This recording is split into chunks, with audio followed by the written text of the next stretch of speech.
कोई दावत भी नहीं है। तो मैं देखिए जंतर मंतर पर जाए, नेशनल कॉन्फ्रेंस को स्टेटहुड की बात नहीं करनी चाहिए। मैं आप सबको, आप तो कश्मीर से हैं, मैं आपको दावत देता हूँ, हमारा मसला स्टेटहुड का नहीं है। स्टेटहुड कौन छीन सकता है? क्या कयामत तक यूनियन टेरिटरी इसको कोई बना सकता है?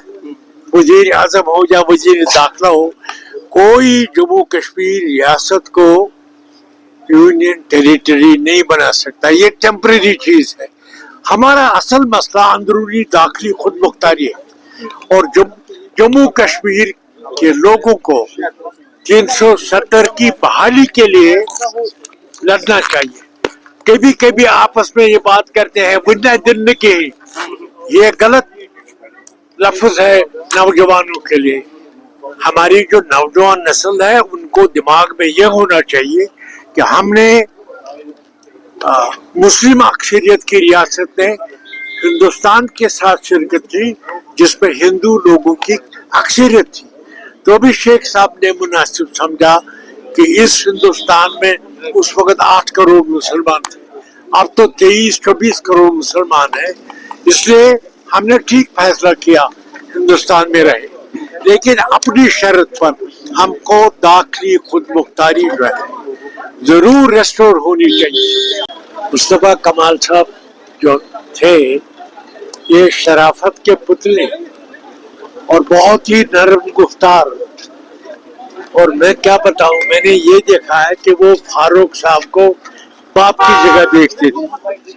मैंने कभी जिंदगी में नहीं सुना कि तारक साहब ने, मुस्तफा साहब ने फारूक साहब के सामने ऊंची आवाज में बोला हो।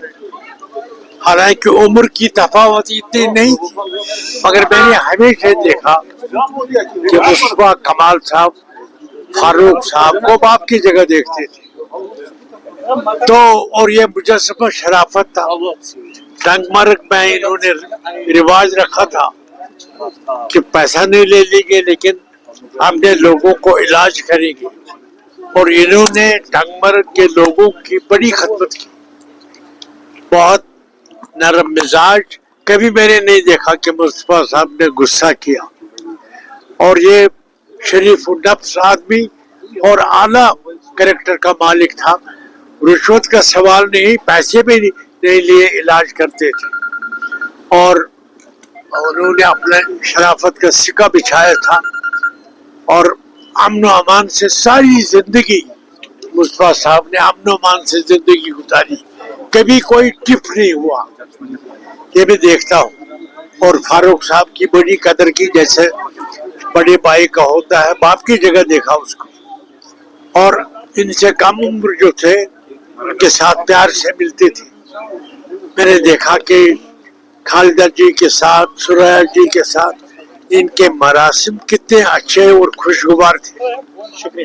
तो अल्लाह उनको मगफिरत करे। मुझे तो कोई दावत भी नहीं है। तो मैं देखिए जंतर मंतर पर जाए, नेशनल कॉन्फ्रेंस को स्टेटहुड की बात नहीं करनी चाहिए। मैं आप सबको, आप तो कश्मीर से हैं, मैं आपको दावत देता हूँ, हमारा मसला स्टेटहुड का नहीं है। स्टेटहुड कौन छीन सकता है? क्या कयामत तक यूनियन टेरिटरी इसको कोई बना सकता है? वजीर आजम हो या वजीर दाखिला हो, कोई जम्मू कश्मीर रियासत को यूनियन टेरिटरी नहीं बना सकता। ये टेम्परेरी चीज है। हमारा असल मसला अंदरूनी दाखिली खुद मुख्तारी है और जम्मू कश्मीर के लोगों को 370 की बहाली के लिए लड़ना चाहिए। कभी कभी आपस में ये बात करते हैं बुन्ना दिन की, ये गलत लफ्ज है नौजवानों के लिए।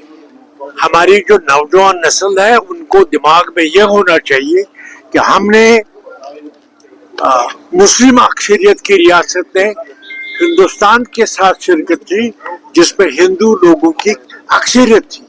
तो भी शेख साहब ने मुनासिब समझा कि इस हिंदुस्तान में उस वक्त 8 करोड़ मुसलमान थे, अब तो 23-24 करोड़ मुसलमान हैं। इसलिए हमने ठीक फैसला किया हिंदुस्तान में रहे, लेकिन अपनी शर्त पर हमको दाखिली खुद मुख्तारी जो है जरूर रेस्टोर होनी चाहिए।